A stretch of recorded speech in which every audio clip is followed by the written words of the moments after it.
Hay una filosofía argentina, un pensamiento riguroso acerca del lugar del hombre en la sociedad.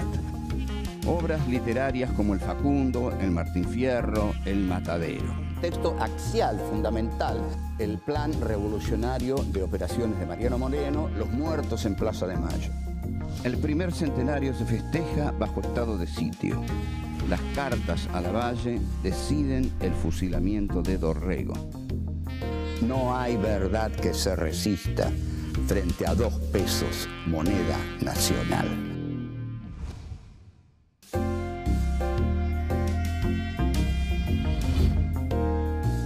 Encuentro 9. La generación del 80. 1. El poder de Buenos Aires. 2. La conquista y la idea de progreso. 3. El conventillo. 4. Sin rumbo y el desengaño de un Dan. Se conoce como generación del 80 a las élites intelectuales y dirigentes de la Argentina que llevaron adelante el proceso de modernización y organización nacional a partir de la década de 1880.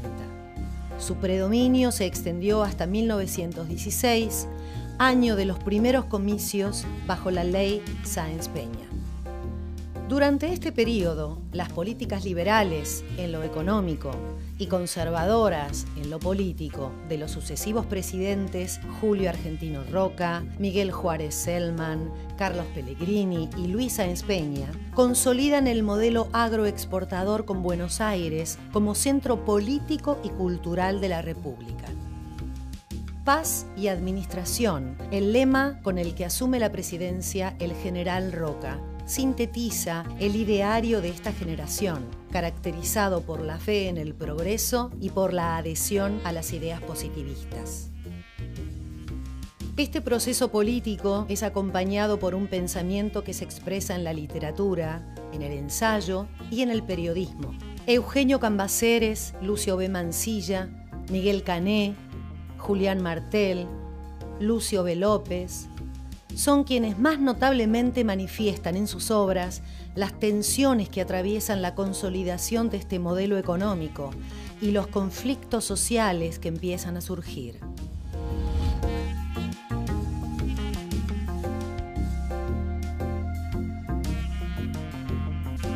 Este es nuestro encuentro número 9 y vamos a ocuparnos de la generación del 80.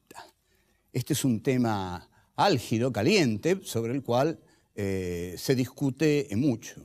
Para algunos, la generación del 80 ha sido la gran generación que fundó el país, y para otros, entre los que me voy a permitir contarme, la generación del 80 no fundó nada. Ya vamos a ver por qué, porque todo lo que digo trato de fundamentarlo. Pero ¿de dónde venimos? Venimos del Martín Fierro, de José Hernández. Ustedes habrán visto en el Martín Fierro la presencia sólida de un pensamiento nacional. Por eso es este curso que estamos dando, porque hay un pensamiento nacional. Porque cuando Fierro dice yo abriré con mi cuchillo el camino para seguir, esa frase es un gran pensamiento. Bueno, entonces, en la segunda parte del Martín Fierro, el gaucho está integrado al sistema de Buenos Aires. Pero quedan muy pocos gauchos. ¿Por qué? Porque han sido casi todos ellos exterminados a partir de la derrota del federalismo argentino en Pavón, batalla que Urquiza, según dicen las malas lenguas y las buenas también, se la regaló a Mitre. Y a partir de ahí Mitre emprende lo que se llama una guerra de policía en el interior, termina con el Paraguay, termina con los gauchos del interior mediterráneo, Urquiza con el gauchaje del interior mesopotámico, no hace nada, es un socio menor de Mitre, o sea que el poder se centraliza en Buenos Aires, donde ya nunca dejará de estar centralizado.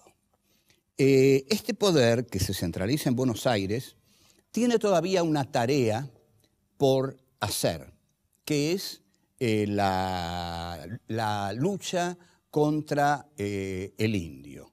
En este sentido, Julio Argentino Roca, el gran general de la década del 80, emprende la llamada conquista del desierto. ¿Qué es la generación del 80? Bueno, son unos cuantos dandis pertenecientes a las clases altas, cuya educación entre 1863 y 1870 es lo que narra Miguel Cané en ese adorable libro llamado Juvenilia, que todos hemos leído en la escuela, y que narra la educación a manos de Amadeo Jacques de la élite de la generación del 80. La generación del 80 va a tomar como filosofía propia una filosofía europea. Es decir, la filosofía positivista que nace en 1831 con el curso de filosofía positiva de Auguste Comte. ¿Y qué dice la filosofía positivista? Bueno, lo voy a decir contundentemente. El positivismo tiene como tarea fundamental justificar el orden establecido. ¿Por qué? Porque el positivismo es una filosofía que dice, lo que es, es. Lo que es, es. Los hechos son lo que son y no pueden ser otra cosa. Si lo que es, es. Y si los hechos son lo que son, quiere decir que nada puede cambiar. En consecuencia, la generación del 80 adopta la filosofía positivista porque cuando una clase social llega a la plenitud de su dominio sobre las otras, congela la historia. Esto es lo que hizo Francis Fukuyama cuando cae el muro. Cuando cae el muro, el neoliberalismo se adueña de la historia, entonces viene Fukuyama y dice, la historia concluyó. Bien, el positivismo es adoptado por la generación del 80 justamente para decir, la historia concluyó, digamos, los gauchos no están más, los negros los mató la fiebre amarilla, murieron en la guerra del Paraguay, a los indios los liquidó Roca, ahora estamos nosotros, la generación del 80, y nuestra filosofía es la filosofía positiva, es decir, la filosofía que postula el progreso, pero no el progreso que transforma y cambia las cosas, sino el progreso dentro de un mismo orden social y económico. No un progreso que cambie estructuras sociales, económicas, no, un progreso que es el progreso de la clase dominante de ese momento. La generación del 80 es la clase dominante que a partir de 1880 se adueña de Buenos Aires, se adueña de las finanzas, se adueña de la bolsa, es una clase timbera que en el gobierno de Juárez Selman incurre en corrupciones que solo la República volverá a ver en la década, digamos, brillante y horrorosa del emperador Carlos Saúl Menem, y Juárez Selman efectivamente dedica el país a la timba financiera.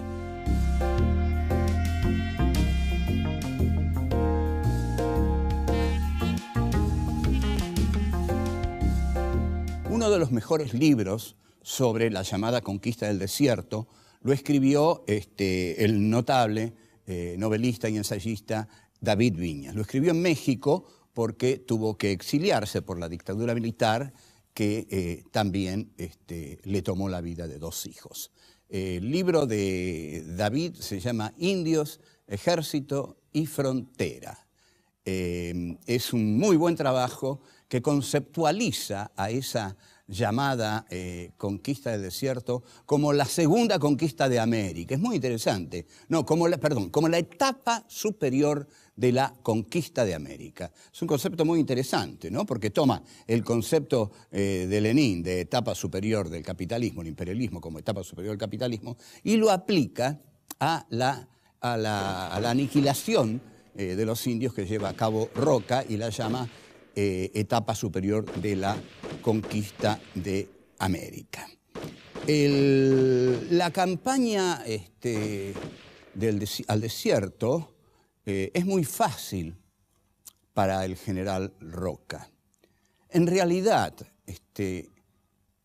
esto estaba decidido, no había manera de parar esto, porque Roca penetra en los territorios de los llamados salvajes, porque no pertenecen a la civilización, con rifles Remington y cañones Krupp que les ha enviado Inglaterra.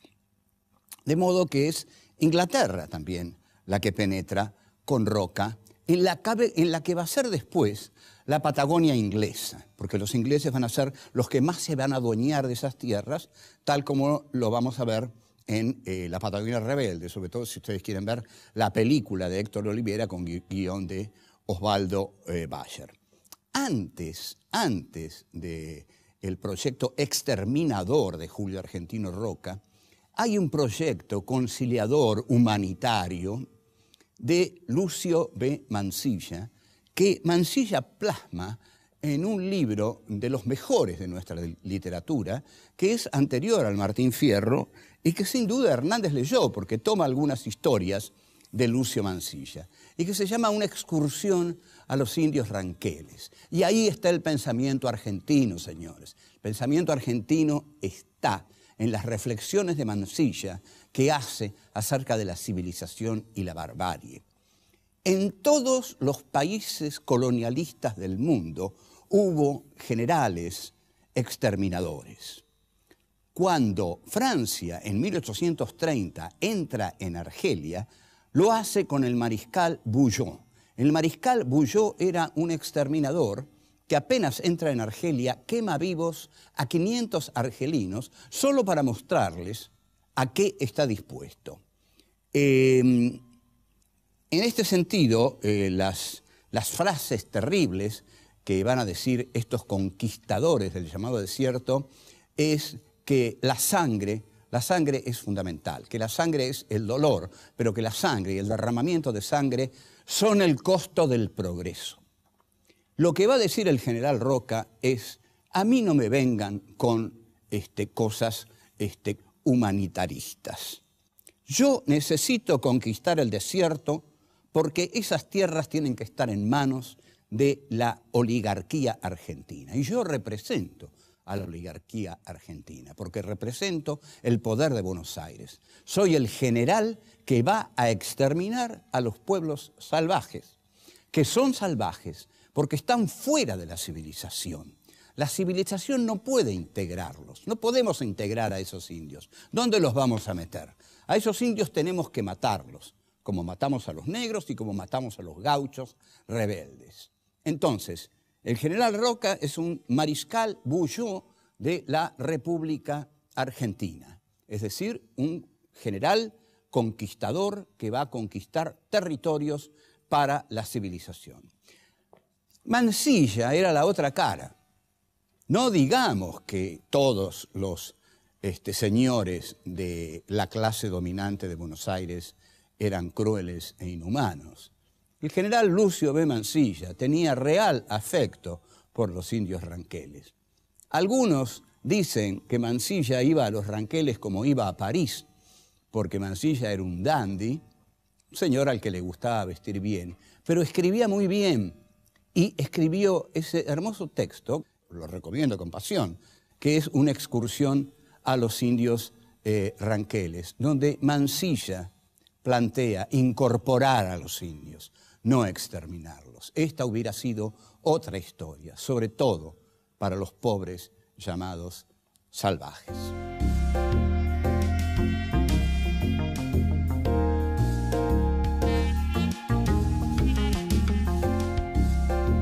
Hay una propuesta que tiene Osvaldo Bayer con respecto a la estatua del general Roca, que es sacarla de ese lugar y ponerla de algún desdichado indio de la Patagonia. Bueno, yo tuve una conversación con Bayer en la Feria de Frankfurt, donde le hice de Roca, ¿no? De pronto, súbitamente tomé la voz de Roca y le dije, mire, Bayer, usted es un anarquista insolente, pero para que usted consiga sacar mi estatua de donde está, tiene que caer todo el imperialismo occidental antes.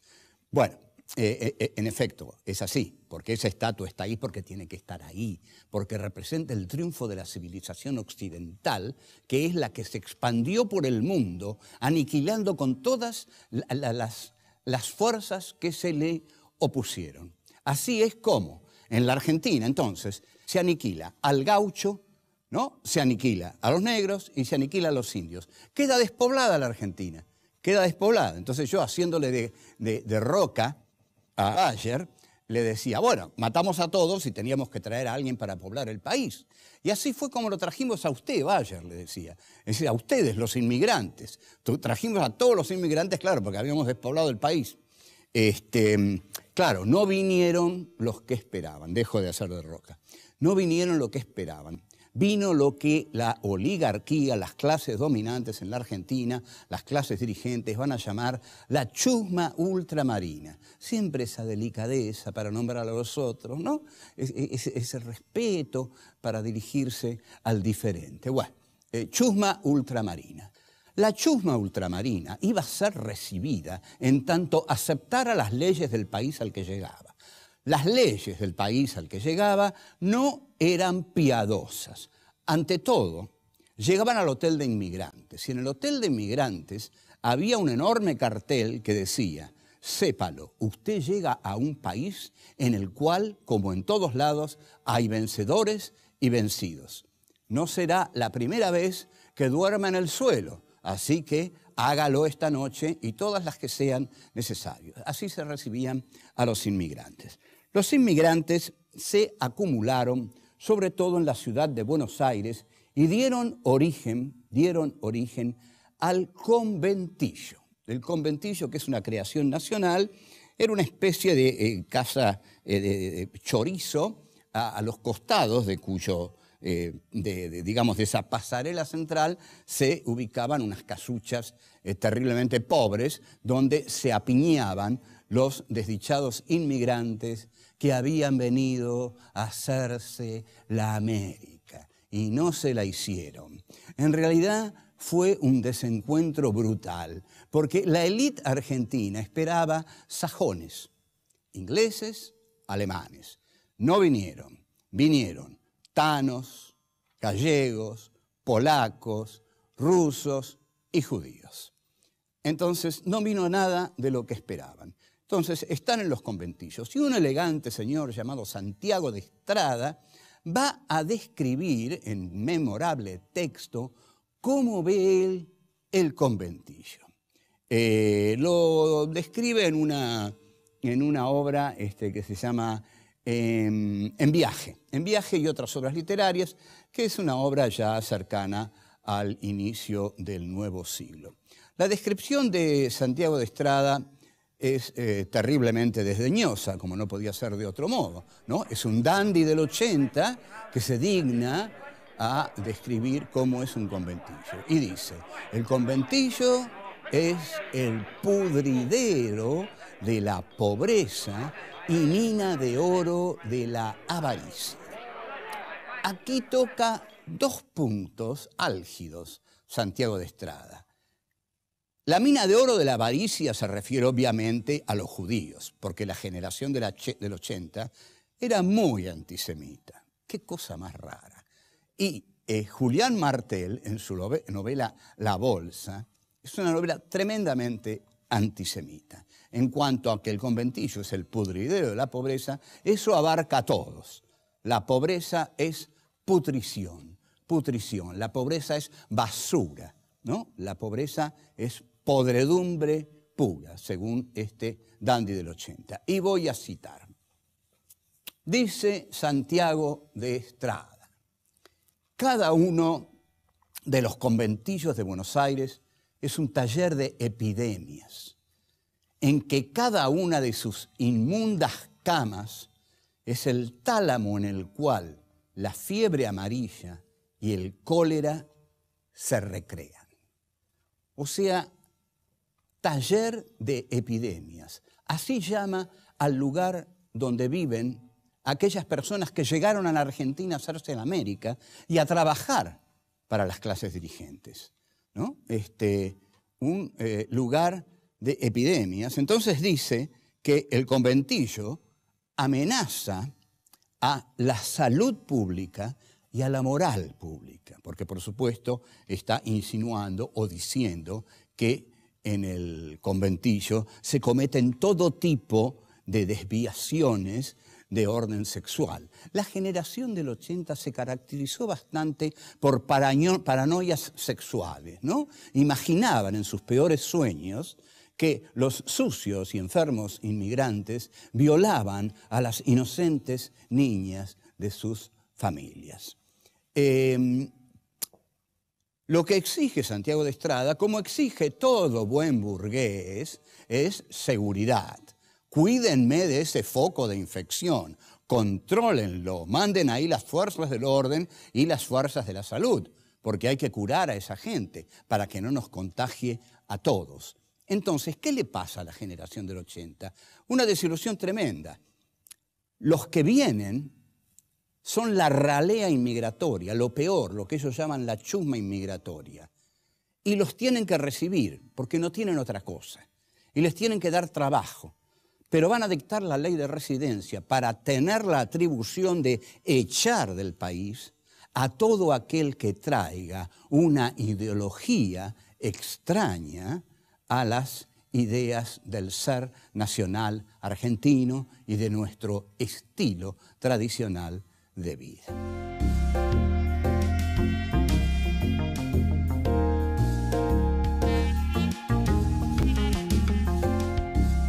Los hombres de la generación del 80 tenían la pretensión de ser literatos. Algunos lo lograban, otros no.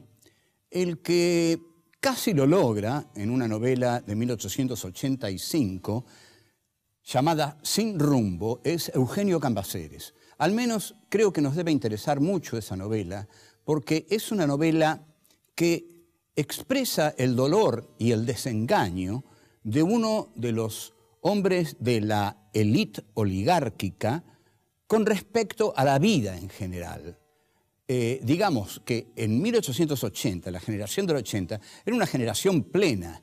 Se inauguraba el granero del mundo, la Argentina surgía al mundo, dirigida por ellos. Entonces, ¿cómo uno de ellos iba a permitirse la sombría desesperación de escribir una novela acerca de temas tan oscuros, tan negativos, que negaban ese futuro brillante que estaba entregado a la Argentina, que esperaba por la Argentina, porque el futuro era visualizado como un horizonte luminoso hacia el cual la Argentina necesariamente iba. Bueno, para Cambaceres, en Sin rumbo, no. Andrés, que es el protagonista de la novela, no se integra al grupo oligárquico. Tiene un romance con una cantante italiana a la que, de paso, Cambaceres desprecia, como desprecian a los italianos, y tiene una hija. Y también tiene conflictos con algunos de los peones de sus estancias, sobre todo con uno. Pero de pronto, todo se quiebra, todo se trastoca, todo se vuelve sombrío, porque la hija adorada de Andrés se enferma. La niña muere y Andrés, un dandy del 80, entra en profunda desesperación, tan profunda desesperación, que descuelga de la pared un cuchillo de caza y se hace el harakiri. Pero la descripción, y lo tengo que decir porque es así, además es notable porque es así, se abre la barriga en cruz, pero no muere todavía. Entonces se toma los intestinos y se los arranca. Y Cambaceres describe, ante todo describe lo que él dice. Él dice, vida, perra, puta, yo te arrancaré de cuajo. Y ahí se arranca los intestinos. Entonces Cambaceres no se priva de describir que la materia fecal que surge de ese cuerpo cae sobre todo el ámbito y hasta sobre el cuerpo de su hija. O sea que él injuria, ensucia al cuerpo de su hija amada con esa muerte desmedida, realmente, una muerte espectacular, así, desesperada, tan desesperada que no tiene mesura. Este hombre evidentemente no cree en la Argentina del 80, no cree en el progreso, no cree en esa imagen que la Argentina del 80 tiene de sí misma. No cree que el futuro es un camino dorado hacia el cual la Argentina va en un tren de oro hacia un horizonte de plenitud. En realidad, lo que siente es que va a haber muchos inconvenientes, quizás que ese país va al fracaso porque ha vivido demasiado de la abundancia fácil. Quizás lo que siente es que su generación no está construyendo el país, sino que está gozándolo, disfrutándolo, y se siente solo y muere su hija. En consecuencia, sus esperanzas se hacen añicos. Quizás este hombre está viendo que el granero del mundo se va a destruir con el crack de Wall Street, que el modelo agroexportador de la generación del 80 va a destruirse. Todo esto creo que lo expresa esta novela, que expresa a una clase improductiva, racista, que no sabe construir un país, sino que lo único que sabe es gozarlo, disfrutarlo. Una cosa es hacer un país y otra cosa es dedicarse a disfrutar de la abundancia fácil, del trigo, de los ganados, de lo que crece y solo hay que exportarlo para llenarse de oro y viajar a Europa con la vaca atada. En cambio, Cambaceres dice, el horror existe, la tragedia existe, la muerte existe. Se nos puede morir lo que más queremos en esta vida y con eso nos podemos morir nosotros acompañando a esa muerte. Una excepcional novela, atípica y digna de ser leída porque echa sombras en un mundo de luces excesivas. Hasta luego.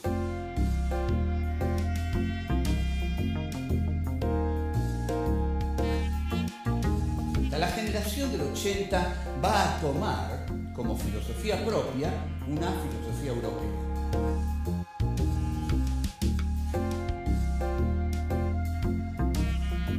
El positivismo tiene como tarea fundamental justificar el orden establecido.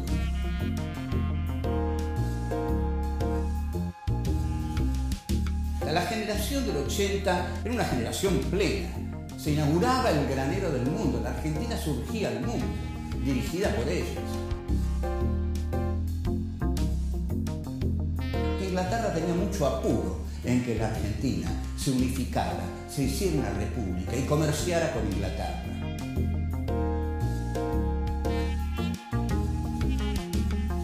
Vida, perra, puta, yo te arrancaré de cuajo.